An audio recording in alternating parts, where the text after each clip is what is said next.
Hi, my name is Vicki, and I'm in here today with Dr. Sylvain, who recently did an evaluation on the veins in my legs and determined that I had some of the spider veins that could be easily treated here in her office. So I'm here today with Dr. Sylvain to receive treatment for my spider veins.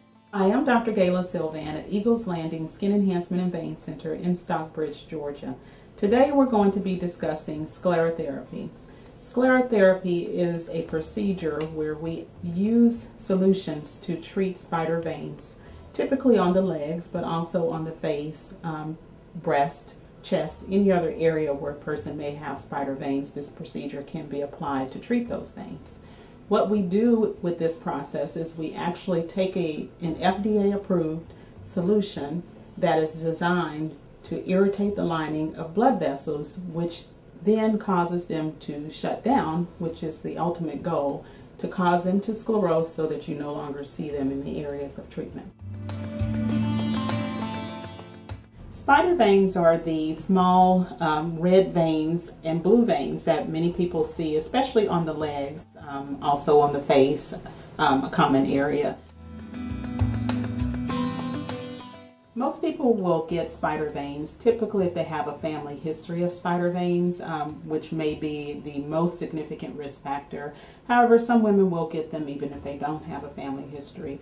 Pregnancy, because of the increased blood volume, the very high levels of hormones, the pelvis pushing down on the legs, can typically result in spider veins as well as varicose veins. So the more pregnancies a woman has, the more likely she is to get spider or varicose veins. Sometimes hormone replacement therapy, birth control pills, and then occupational risk factors such as prolonged standing in one place. I treat a lot of nurses, hairstylists, people who work in factories that stand on hard surfaces.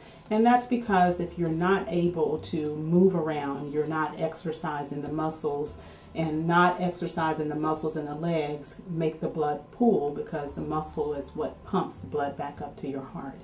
So those occupational risk factors are certainly significant as well. Now we're going to start the treatment process for Vicki.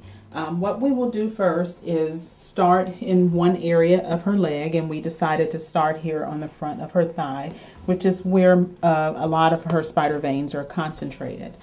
I will use a solution called a Sclera, which is polydocanol, which is an FDA-approved detergent solution. In the past, we had used sugar and salt solutions, which worked. However, they weren't as effective as the solutions that we have today. Also, those solutions tended to burn on application and cause excessive irritation and increased risk of complications. Today, with the solutions that we have, including a Sclera, we're able to treat the veins without the discomfort associated with the injection itself, as we had with the older solutions that we used. Prior to deciding that we were going to do spider vein treatments, I did a consultation on Vicki to determine whether her veins were strictly cosmetic or if she had an underlying medical issue.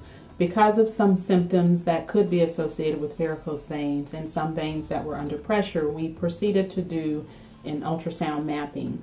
An ultrasound mapping is an ultrasound of the superficial venous system where we actually view the veins directly, measure the sizes of the veins, and check for what we call reflux, which is backflow of blood, which is a determining factor allowing us to see if the veins or the valves in the veins are working appropriately.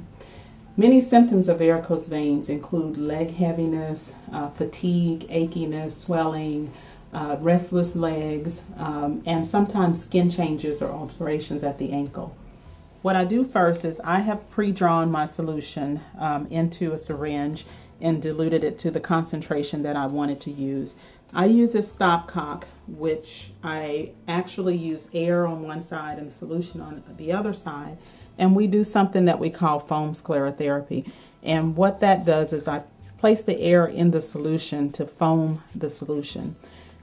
Foam sclerotherapy has allowed us to get a lot more effectiveness with the treatment, because what the foam does is it sticks to the lining of the blood vessel, giving a more effective irritant with the solutions that we're using. Now, the needles that we're using are not the typical needles that you would expect with an injection. These needles are very tiny. If you can see, that needle is hair fine. And because it is hair fine, we really get a more comfortable treatment process, and we're able to treat very, very small spider veins. So now what I will do is take alcohol and wipe the area that I will be treating, just to get the lotions, oils, debris off of the skin.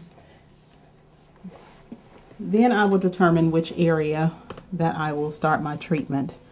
So once I start the treatment, I will go into an area, into the spider vein, and get my needle right there. And as you see, when I inject, the solution pushes the blood out of that area that I'm treating.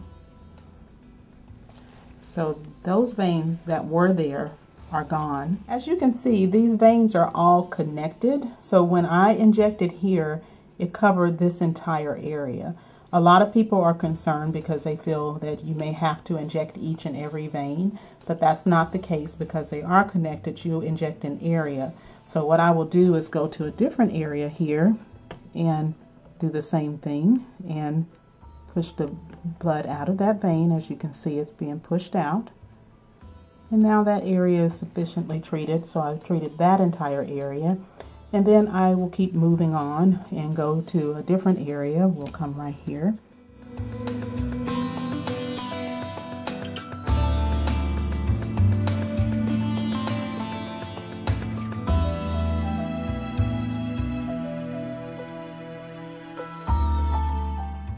And so I will do that until I cover this entire area. Then I will move on to a different location. And what we do in a cosmetic sclerotherapy session is I cover the front and the back of both legs at this session. And then almost always the person will need a second treatment in 4 weeks. And that's because the solution will spread to some veins and close them down completely or partially. But then some veins will still be present that didn't get enough solution, and we have to repeat the process in 4 weeks to finish them off. The treatment was not uncomfortable at all. It just felt like a small needle prick. It didn't feel like a shot or anything like that. It was just a very a light prick in the skin. It was not uncomfortable, and I hope to have great results from this treatment.